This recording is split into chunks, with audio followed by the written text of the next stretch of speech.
Hey there, friends. It's Nibs again. Wanted to get out on a beautiful day. I think it's about 60 degrees. So for New York this time of year, that's some great weather. Wanted to get out and do another video. Let you guys see another fantastic gun that I've had for, actually had this one for quite a while now. Several years anyway. It's a great shooting gun. But what I have is a Chinese-made, they call them Norinco, but I think Norinco is just the importer really that did these. But you can see this one's in excellent shape. Chamber's open, it is empty, so no worries about the safety for now. But yeah, so this one I've had for several years at least.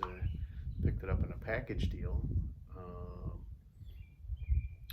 don't know, probably about 6-7 years ago, I'm guessing. Guy had it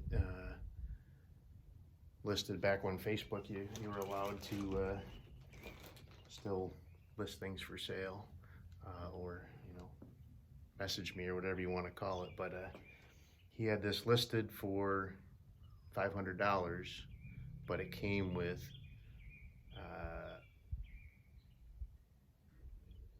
over 1,000 rounds of full metal jacket ammo and almost 500 rounds of soft point and hollow point ammo.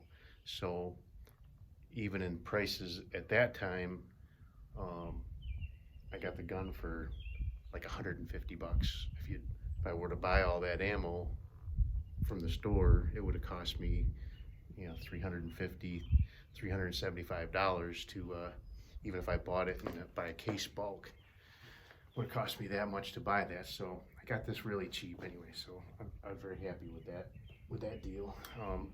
I already have a Russian AK-47 that shoots the 7.62-39 as well, so even if I had turned this rifle around and sold it, I would have kept all that ammo for that gun. But anyway, so the Chinese, they called this a Type 56 because they got the production machinery and tooling and stuff from the Russians in, well, they began production in 56 for these. After the Russians moved on to something else, a little more modern. But these are a great shooting gun. I ran probably close to 1,000 rounds for this one already since I've had it, and it really has not had a single malfunction at all. I don't think I've had a single fail to fire that I can recall anyway. Got a guy at the pistol range doing some target practice, so bear with that noise in the background. I'll grab a handful of rounds.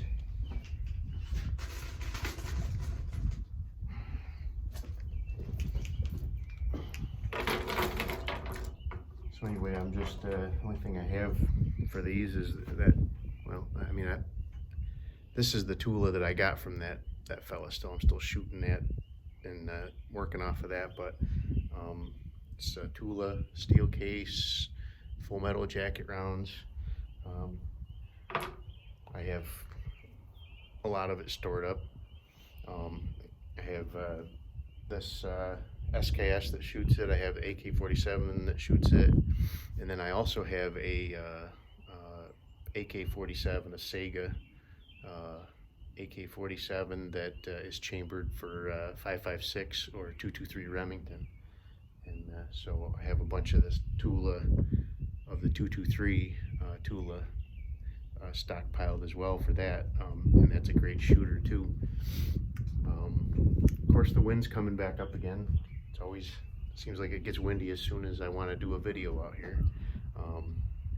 But for me to be able to shoot these big ones, I got to come outside. I can't stay inside. A couple other ones I brought out with me just to plink around a little bit too is I've got my Smith & Wesson 52-1, and also my Smith & Wesson 39-2. I've already done videos on those, so if you want to go back into history on my channel, you can find videos that I did for those. But we're here for the SKS today.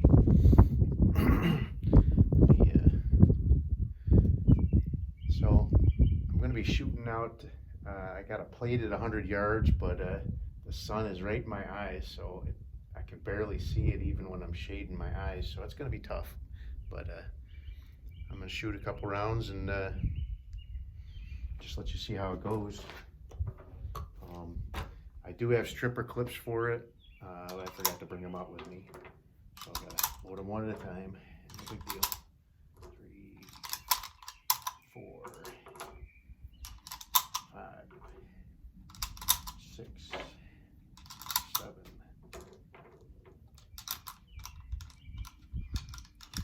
8, 9, and 10. 10 round magazine, pretty compact for 10 rounds really. And this does have a hold open when you're done.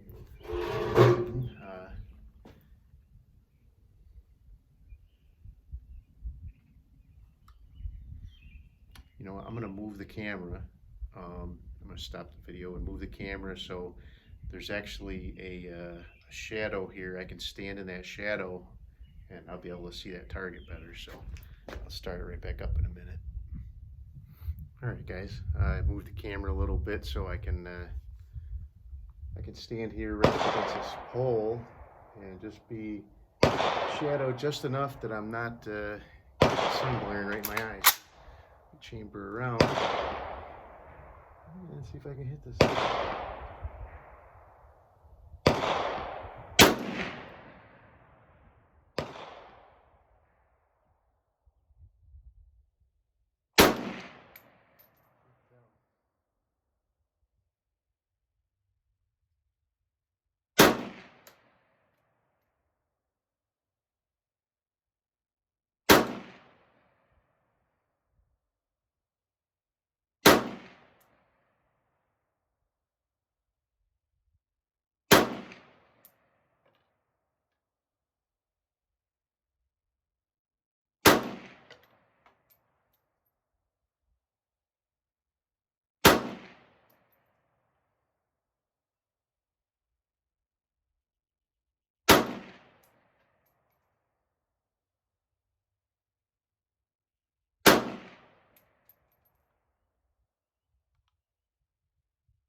Well, anyway, so I think I was hitting it. I could see this stuff here doesn't make a lot of noise when it hits the steel plate. Sometimes you can hear it clank, and a lot of times it's just a thud.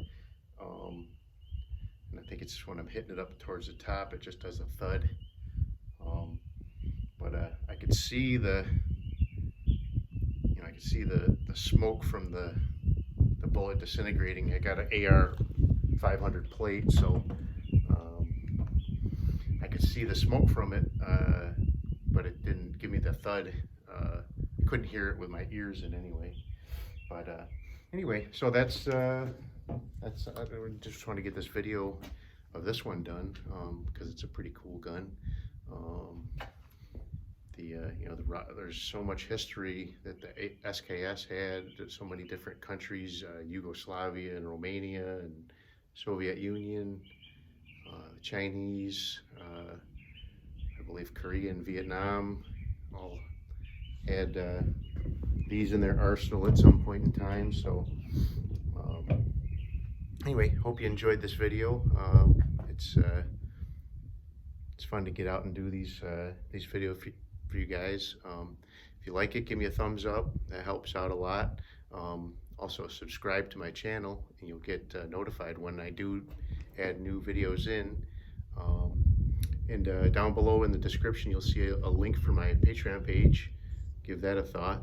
And also on Facebook and on MeWe, I have a collectors group on there on both of those platforms called Walnut and Steel. You go on there and ask to join, and there's some questions on the Walnut and Steel on Facebook, just because there's a lot of bots trying to get in and shut down the pages on Facebook. But if you answer the questions and you look like a real person, we'll let you in, and you can be part of the fun discussion on these old, we got military rifles, we've got target pistols, target 22s, 22 rifles, you name it, we talk about it there. No real limit on age. We call it vintage, rifles, pistols, and shotguns, but if you've got a brand new Glock and you want to show it off, that's perfectly fine. We're happy with it. Anyway, I hope you enjoyed this video, and we'll see you on the next one. Have a great day.